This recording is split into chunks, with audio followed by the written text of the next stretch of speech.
সকলকে জয় যিশু এবং মহান ঈশ্বরকে ধন্যবাদ দিই যে আমাকে আর একবার তার প্রশংসা গৌরব করার সুযোগ করে দিয়েছে। তাই মহান ঈশ্বরকে ধন্যবাদ দিই। আজকের আমরা একটা বাক্য দেখব, বিষয় হোশিও 7 অধ্যায় 1 থেকে 2 পদ।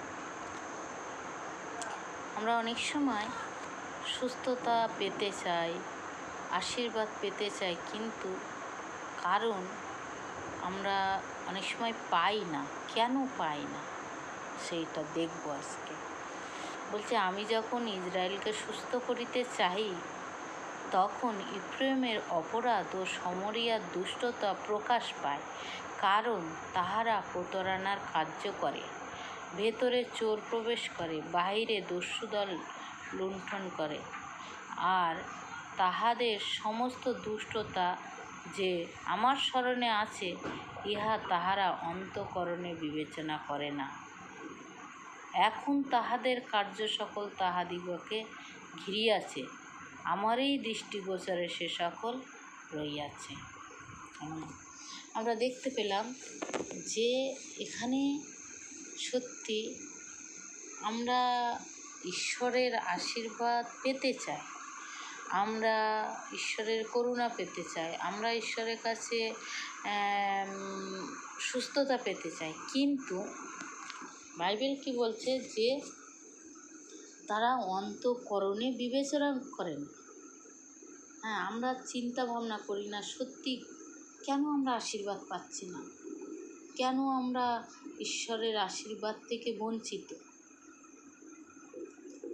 আমরা সত্যি আমরা যদি আমাদের আচার ব্যবহার, আমাদের দুষ্টতা, আমাদের কোথায় অন্যায়, কোথায় ভুল, কোথায় আমাদের পাপ, কোথায় দুষ্টতা, কোথায় অনেক রকম মন্দ অভ্যাস, সেগুলো যদি আমরা বিবেচনা করি, আমরা অনুতাপ করি, তখন ঈশ্বর আমাদের আশীর্বাদ করে। কিন্তু আমরা অনুতাপ করি না, আমরা পরিবর্তন হতে চাই না, আমরা সেইগুলোর মধ্যে থাকতে চাই এবং আমরা ঈশ্বরকে ডাকি।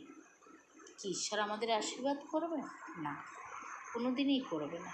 এজন্য বলছে যে 2 পদটা আমি আরেকটু পড়ছি। বলছে, আর তাহাদের সমস্ত দুষ্টতা যে আমার স্মরণে আছে, ইহা তাহারা অন্তঃকরণে বিবেচনা করে না। এখন তাহাদের কার্য সকল তাহাদিগকে ঘিরিয়াছে, আমারই দৃষ্টিগোচরে সে সকল রইয়াছে। ঈশ্বর ভোলে না, কিন্তু ঈশ্বর দয়ালু, ঈশ্বর প্রেমের ঈশ্বর আমাদের পবিত্র ঈশ্বর, আমাদের ত্রাণের ঈশ্বর। এই জন্যে আমাদেরকে প্রেম করে, আমাদেরকে ভালোবাসে, এই জন্যে আমাদেরকে আশীর্বাদ করে। কিন্তু ঈশ্বর ভোলে না। যদি আমরা এগুলো অনুতাপ করি, এগুলো থেকে ফিরে আসি, তখন ঈশ্বর আমাদের আশীর্বাদ করবে। যেমন আমি হোশিও 7 অধ্যায় 14 পদটা আমি পড়ছি। তাহারা অন্তঃকরণের সহিত আমার কাছে ক্রন্দন করে নাই, কিন্তু আপন আপন শয্যাতে হাহাকার করে। দেখতে পাচ্ছেন? দেখুন ঈশ্বরের কত দুঃখ, যে যখন আমাদের অসুস্থতা হয়, যখন আমাদের জীবনে কষ্ট যন্ত্রণা, আমরা বিছানায় হাহাকার করি, আমরা ছটফট করি, কিন্তু আমাদের সেই অন্তঃকরণ দিয়ে আমরা ঈশ্বরকে ডাকি না, আমরা ঈশ্বরকে ভালোবাসি না, তাই আমরা আশীর্বাদ পাই না। আমরা যদি ঈশ্বরের কাছে ক্রন্দনের সহিত, অনুতাপের সহিত আমরা যদি ঈশ্বরকে ডাকি, আমরা যদি ঈশ্বরের প্রশংসা করি, ঈশ্বর অবশ্যই সাড়া দেবেন। এখানে বলছে 14 পদে, তারা অন্তঃকরণের সহিত আমার কাছে ক্রন্দন করে নাই। দেখুন কত সুন্দর বাক্য আমাদেরকে ঈশ্বর দিচ্ছে। হোসিয়া 7:14 বলছে তারা ক্রন্দন করে নাই আমার সামনে, তারা বিছানায় পড়ে হাহাকার করছে কিন্তু আমাকে ডাকে না। তো আমরা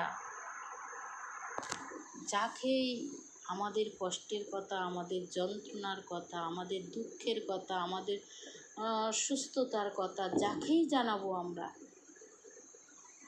যত বড় ব্যক্তি হোক, যত বড় মানুষ হোক, সে কোনো দিন সেই সমস্যা থেকে, সেই কষ্ট থেকে আমাদেরকে তুলতে পারবে না, একমাত্র ঈশ্বর ছাড়া।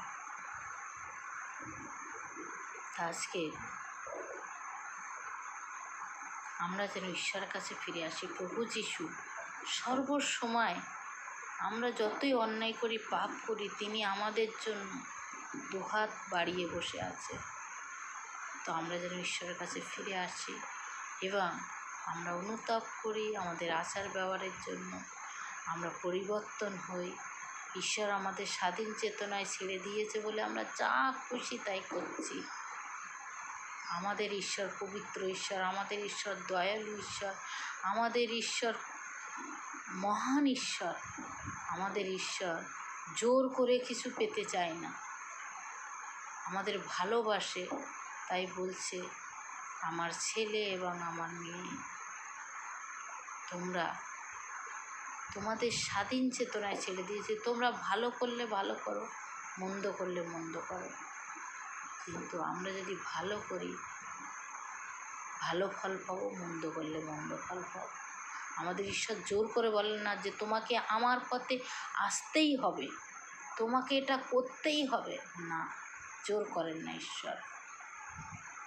আমাদের ভালোবাসে। আমরা যেমন যদি কাউকে ভালোবাসি, আমরা জোর করি না তাকে, সে যেটা করতে চায়, যেটা পেতে চায়, আমরা তাকে ছেড়ে দিই, আমরা জোর করি না। আমাদের ঈশ্বরও আমাদের প্রচুর ভালোবাসে, তাই আমাদের জোর করে আমাদের ঈশ্বর ভালোবাসা পেতে চায় না আমাদের কাছ থেকে। আমাদের পরিবর্তনের জন্য তিনি আমাদের পাপের জন্য খুশি জীবন দিয়েছে। তাই আমরা যেন অনুতাপ করি এবং তাকে অনুতাপের সহিত, ক্রন্দনের সহিত তাকে ডাকি, সে অবশ্যই সাড়া দেবে। আমেন। সকলকে ধন্যবাদ।